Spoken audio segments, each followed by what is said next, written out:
Praise the lord. ఈ రోజు దేవుని వాగ్దానము కీర్తనల గ్రంథము 27వ అధ్యాయము 10వ వచనము. నా తల్లిదండ్రులు నన్ను విడిచినను ಯೆಹೋವ ನನ್ನು ಸೇರದೀಯುನು. ಈ ದಿನದ ದೇವರ ವಾಗ್ದಾನ ಕೀರ್ತನೆಗಳು 27ನೇ ಅಧ್ಯಾಯ 10ನೇ ವಚನ. ತಂದೆ ತಾಯಿಗಳು ನನ್ನನ್ನು ತೊರೆದು ಬಿಟ್ಟರೇನು, ಯೆಹೋವನು ನನ್ನನ್ನು ಸೇರಿಸಿಕೊಳ್ಳುವನು. இந்த நாள் கர்த்தரின் வசனம். சங்கீதம் அதிகாரம் 27 வசனம் 10.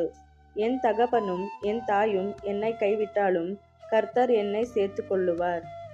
आज का बाइबल वचन भजन संहिता अध्याय 27 10. मेरे माता पिता ने तो मुझे छोड़ दिया है, परंतु यहोवा मुझे संभाल लेगा. Today God's promise, Psalms chapter 27 verses 10.